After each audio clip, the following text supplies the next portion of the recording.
Baik nih Pak, kita lanjut nih Pak. silakan. Kalau untuk kegiatannya nih Pak, selain bekerja apa tuh Pak kegiatannya? Saya ya bekerja, tapi kalau ditanya misalnya saya bekerja, kadang-kadang kan gini, di samping saya bekerja, tapi saya bisa juga misalnya membantu teman-teman. Ya. Iya.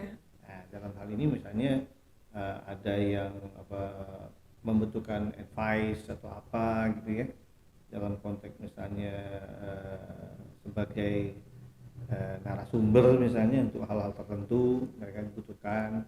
Tapi sih rata-rata kalau narasumber ya lewat ya tetap kantor, kantor ya. Iya. Banyaknya seperti itu. Tapi ada ya satu dua memang yang kadang-kadang yang tidak terkait kantor karena memang nggak ada kaitan dengan bidangnya gitu loh. Iya. di sisi lain misalnya dia mau ngembangkan usaha bentuk apa gitu kan, Iya. dia diskusi gitu kan. Iya. Nah di situ kan memang nggak terkait. Nah, ya saya bisa bantu biasanya gitu. Tapi memang tidak mengambil jam kantor. Iya. Tapi 2 jam kantor biasanya saya lakukan. Tapi tidak terlalu banyak sih. Pernah sih dulu beberapa kali saya invest di sana. Tapi capek juga gitu loh. Karena harus ngerjain kerjaan dua gitu ya Pak. Iya begitu. Nantilah kalau ya mungkin kan kalau memang nyampe waktunya saya untuk pensiun. Saya pensiun itu 3 tahun lagi, nah kan untuk 3 tahun lagi mungkin Nyampe dong Pak, dikit lagi. Nah, itu saya akan membuat tadi gitu ya. Memang ya untuk membantu teman-teman yang ada di luar lah. Iya. Nah, begini loh contoh. Saya pernah diminta tapi salah satu dari suatu perusahaan peralatan kan kalau misalnya mereka menggunakan expert ataupun dari trainer dari Eropa ataupun dari kan mahal. Iya benar. Iya kan, yang menggunakan dari dalam yang alatnya sama, bahasanya bahasa kita. Gitu Iya. kan? Mudah dimengerti juga gitu ya Pak. Diperuntukkan juga sesuai gitu Iya. kan. Nah saya bantu itu dulu sering, tapi mungkin karena kan kalau pada saat itu mungkin pekerjaan tidak sebanyak sekarang gitu ya, dan juga itu mereka walaupun lewat kantor resmi ya minta juga melibatkan teman-teman, tapi apa namanya kondisinya memang terkait dengan sekarang mungkin jenjang jabatannya lebih tinggi, banyak sekali tanggung jawab yang harus dilakukan, dipikul. Jadi ya mungkin banyak yang udah enggak fokus ke ini dulu aja kerjaan iya, dulu. Dari samping itu juga apa tuh Pak? Saya pekerjaan juga sih, asesor itu pekerjaan gitu kan. Iya. Ya saya diminta dari kan untuk joint assessment. Oh Bapak asesmen juga. Iya. Asesor juga dibantu di sana untuk apa namanya ya terkait dengan joint assessment yang kita lakukan ya. Jadi joint assessment itu adanya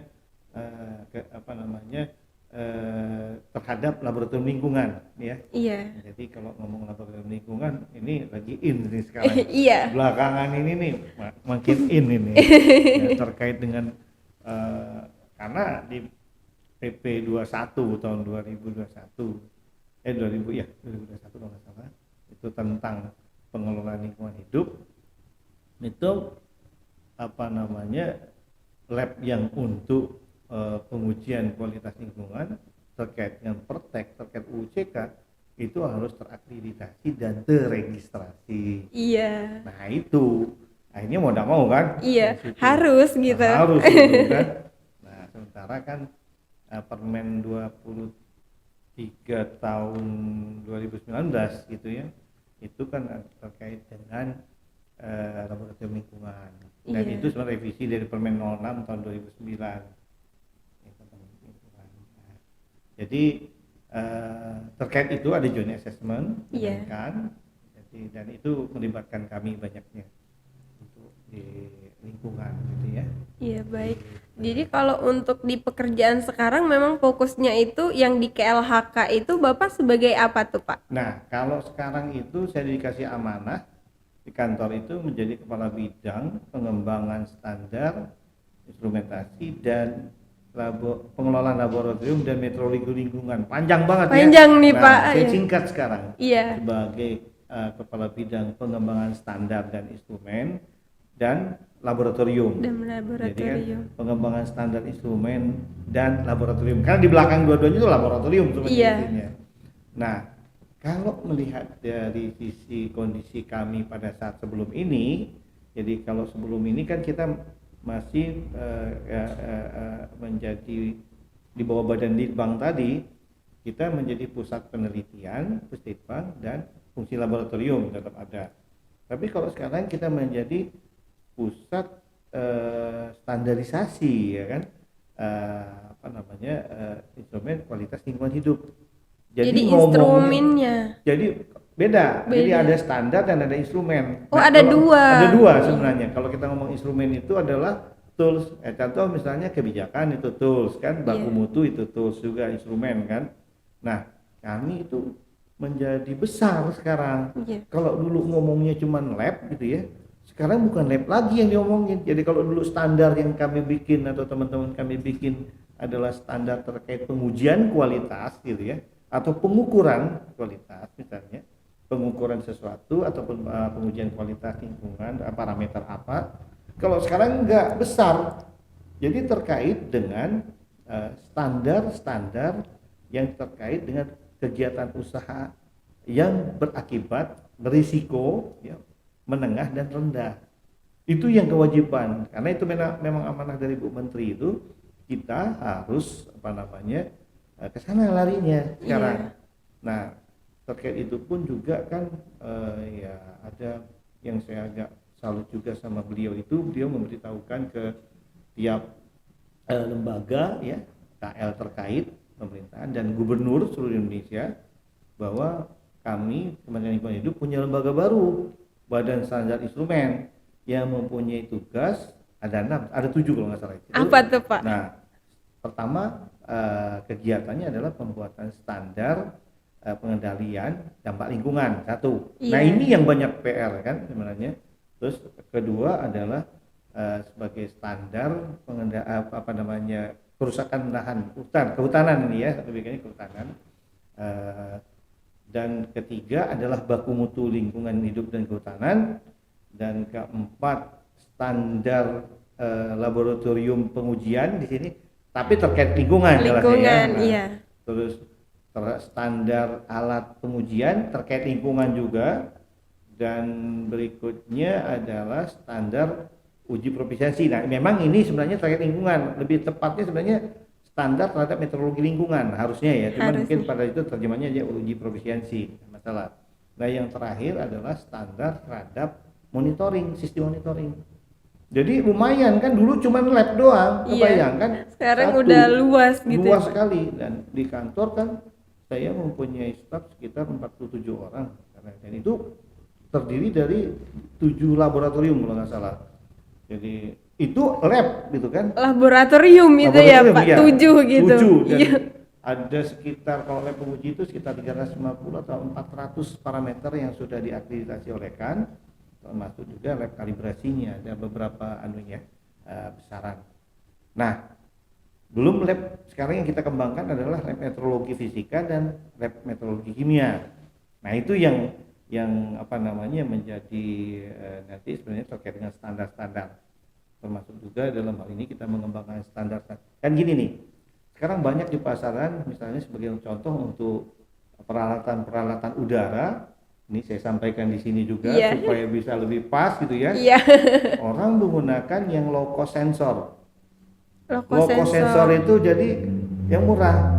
Kalau dulu ya, pada saat saya ikuti training di Austria itu kita gunakan yang optical, analyzer udara yang optical. Optical ya Pak. Sistem sensornya optical. Jadi itu mahal memang. Harganya, jadi 1 unit dengan untuk ISPU atau untuk udara ambien dengan 5 parameter ya, ada CO, SO2, NO2, H2S. H2S sebelum. Jadi PM10 ya, bukan PM2,5 dulu ya, PM10 dan ozon O3. 5 itu bisa sampai miliaran harganya. 5 parameter aja gitu ya bisa Pak. 3 sampai 4 M itu satu stasiun itu. Nah, sekarang dengan low cost sensor mungkin nggak sampai 200 juta itu bisa 5 parameter gitu. Nah, tapi siapa yang membuat standar atau siapa mensertifikasi? Orang bisa pakai segala macam dan mengklaim, ya di situ. Nah, ini saya berani mengungkapkan di sini satu hal. Klaim dari suatu lembaga tertentu, misalnya Jakarta sebagai yang terkotor katanya, terpolusi di dunia. Saya bilang ya bisa juga, tapi dalam konteks di situ saya harus lihat dulu gitu loh, alat yang digugakan apa gitu loh, udah benar apa udah belum enggak, gitu saya ya. bilang dikalibrasi apa enggak Iya. gitu loh, udah itu cara ngukurnya gimana, standar pengukurannya gimana gitu loh.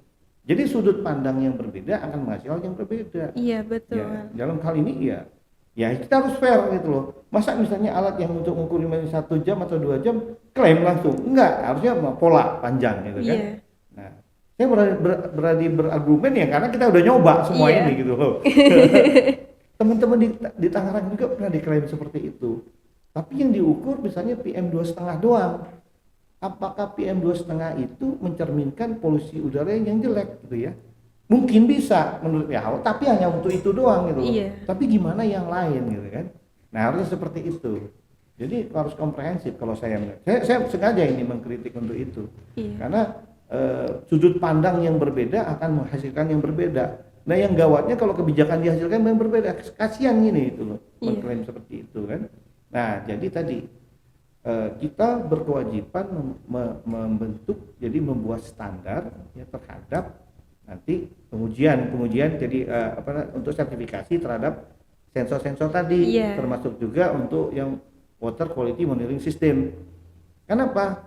Kalau dia pakai produk yang utuh dari luar, misalnya dari Eropa, jadi itu kan udah melewatin CE yang bagus kan, terkontrol gitu ya, mengikuti standar tertentu. Nah, tapi kalau misalnya masuk ke Indonesia itu adalah rakitan, ya kita perlu, walaupun itu kebanggaan sebenarnya bagi kita, itu kan produk dalam negeri kan, yang kita, nah itu yang harus kita bina sebenarnya. Tapi dengan melalui apa? Kita bikin standar, sertifikasinya. Nah, tapi yang mensertifikasinya bukan kami nanti, nggak boleh. Kalau kami mensertifikasi nanti jeruk makan jeruk. Masa kita yang bikin standar untuk sertifikasi, udah gitu kita yang sertifikasi, terus kita yang mengatakan, oh ini nggak boleh kayak gitu ya Pak. Nggak boleh gitu. Jadi nanti yang kita bikin standarnya, standar untuk orang ataupun lab atau lembaga mensertifikasi alat itu. Nah ini yang kayaknya belum ada, terus terang aja saya ngomong nih. Belum ada wadahnya gitu ya Pak. Nah siapa ini gitu loh. Tapi kalau lembaga sertifikasi produk udah banyak, tapi untuk ini tadi misalnya untuk alat ini, alat tertentu, nah ini yang harus kita siapkan supaya sama semua. Jadi kalau misalnya klaim dari itu kan murah, jadi teman-teman saya di daerah, di provinsi atau kabupaten kota, karena ya udah beli aja, akhirnya mereka pakai ini. Nah kadang-kadang yang saya lihat yang agak cukup signifikan permasalahan yang ada, sensor yang digunakan itu limit deteksinya di atas baku mutu, kan kacau. Nggak kedetek terus dia kan. Iya Pak, karena di atas baku mutu. Dan ada kejadian itu. Nah makanya jadi banyak sekali yang memang harus kita sosialisasikan terhadap teman-teman supaya nggak salah kaprah, nggak salah jalan. Dan kalau misalnya salah kan sayang, udah mengeluarkan biaya cukup besar tapi nggak pas gitu kan. Nah ini kita coba, kita kolaborasi lah dengan teman-teman yang ada yang terkait itu untuk meluruskan itu semua. Kalau enggak nanti kan susah. Jadi juga gini, ada produk saya menemukan karena kan sering kalibrasi ke tempat saya tuh ya produknya, dia bagus sebenarnya, cuman ini yang perlu kita bina gitu loh. Jadi kita bina kelemahannya di mana, kita luruskan, nah terus kita angkat. Nah ini yang dilindungi, bukan dimatikan. Nah siapa tahu ke depan ini bisa menjadikan dasar, apalagi Pak Presiden menganjurkan produk dalam negeri kan. Nah itu gitu loh, konsep itu yang kita pakai, di mana banyak produk-produk dalam negeri, tapi kita punya tools. Kalau sekarang kan misalnya di produk dalam negeri nggak punya tool, pakai yang internasional yang bisa mematikan gitu, ya habis lah mereka. Yang ini jadi nggak semangat lagi kita yang lagi bikinnya ini ya Pak. Misalnya, kan gini loh, tidak menutup kemungkinan saya juga ada yang serius untuk mengembangkan itu dan benar-benar gitu ya. Ada juga yang hanya benefit, maunya untung saja, tapi nggak melihat kredibilitas itu. Ada. Nah kita kan bisa pilih Nah, yang mana yang bagus, yang baik, ini yang dibina. Kita bina dalam konteks ke depan, ini yang harus kita bangun sehingga bisa bersaing dengan produk-produk luar. Iya. Tapi juga kita diakuin. Makanya perlu standar-standar juga yang mengacu pada internasional. Nggak kita bikin sendiri, nggak diakuin orang, percuma juga kan. Iya, betul. Nah, kita lihat apa dan kita kembangkan. Nah, nanti untuk kajian kita kolaborasi dengan teman-teman di BRIN. Kan harus BRIN yang melakukan, bukan kami. Walaupun misalnya saja, saya BRIN butuh pakarnya, alatnya ada di kami, gitu, nggak masalah itu. Yang penting melibatkan mereka dalam konstelasi. Kerjasama gitu. Betul. Ya Pak. Sekarang nggak bisa kita nggak kolaborasi, harus kolaborasi dengan teman-teman yang terkait. Nanti ahli sensor misalnya, teman-teman ITB udah mengembangkan misalnya di fisika tekniknya, jurusan, dan mungkin yang lainnya. Nah, saya berapa tahun yang lalu pernah datang, ada kedatangan dari teman-teman dari universitas, nggak saya sebutkan, mereka membuat alat, bagus sebenarnya, cuman sayang tadi, jadi ini terus nggak diarahkan, jadi gimana cara kalibrasinya, gimana ini, kami nggak, kalau nggak dikalibrasi gimana gitu kan? Iya, harus Untuk kalibrasi gitu ya Pak. pengukurannya supaya Iya. dia valid gitu kan. Nah, terus oke lah dia kalibrasi dengan ini kan, tapi kan ada standarnya, acuannya. Nah, ini dia. Karena tidak ada tadi dan kemampuannya kebetulan. Nah, ini kita coba benahin Pak. Ya, hitung-hitung sebelum saya Pensiun gitu ya. Ngomongnya pensiun terus. Iya. Jadi ada mekanisme, ada sistem yang dibentuk gitu Iya. kan. Nanti kan ya minimal kan Wisnu itu udah tinggalkan itu gitu kan. Ya kan baik gitu, bermanfaat bagi orang Iya. kan, Udah gitu dikenangnya juga enak gitu, didengarnya juga enak gitu ya Pak. Iya. Itu yang saya coba bangun sekarang ya. Ada beberapa memang tugas dari kepala badan yang memang harus kita selesaikan. Itu saya harus komit, dan itu kalau bisa memang 2022 ini harus beres. Iya. Dan memang jadi nggak boleh juga kita ngomong, memang kita butuh anggaran betul kadang-kadang, tapi kan itu ya kalau saya nanti dulu lah nomor 2. Gimana caranya ini bisa? Ya kan kalau kita di lab ya bisa kita kembangkan. Apalagi saya kan pengembangan. Iya. Sudah pengembangan nih, mau tidak mau kan harus kita lihat supaya jangan sampai salah. Bayangkan, bisa terbayangkan misalnya di Sumatera di provinsi tertentu begini ngomongnya, terus ini begini ngomongnya, ini begini ngomongnya, ini mana yang benar? Iya, nih, beda-beda semua jadi bingung gitu ya Pak. Itu dia, Iya. karena kan tadi standar untuk itu yang perlu. Nah, apalagi memang di PP 21 tahun 2021 itu PP 22 ya kalau nggak salah, yang untuk pengelolaan lingkungan hidup itu di udara ambien itu tidak dicantumkan metode kan. Nah, kita tahu kalau kita nggak ngomong metode, di situ kan bergantung pada alat. Tadi kan saya bilang kan, alat orang pakai alat A, orang pakai alat B, itu kan beda gitu loh. Metodenya ini, metode ini misalnya. Nah, ini yang memang ya harus kita bikin lah standar penguat itu supaya tadi sama seragam. Ya contohnya tadi lah, kita juga punya pengalaman dulu dengan ada satu lembaga studi masyarakat menggunakan alat tertentu, klaim juga sama kasusnya yang baru-baru ini terjadi, tapi setelah kita cek ya alat itu sebenarnya memang metode bagus ya, like scattering system laser ya, pakai laser X, tapi dia mempunyai keterbatasan di mana kalau misalnya dia jenuh, misalnya tiba-tiba padat ya tinggi, dia nggak bisa balik lagi. Jadi dia nggak kembali harus ya Pak? diperdik dulu. Nah, kayak gitu kan harus dilihat gitu loh. Jangan-jangan sampai dia pas itu ngukurnya di tempat yang tinggi ya tinggi terus jadi. Nah, itu dia. Iya, karena nggak kembali dulu gitu ya Pak. Iya. Jadi kita ngomong itu semua, metodenya apa yang digunakan, standar apa tidak, alat yang untuk ngukurnya apa, terus standar apa tidak. Nah, kalau itu udah seragam sama semua, klaim ini terjadi itu betul kan. Baru kita gitu. Kalau sekarang kan kita lihat dulu, ini gimana dulu gitu. Iya. Apa dulu? Ditelusurin dulu gitu ya Pak.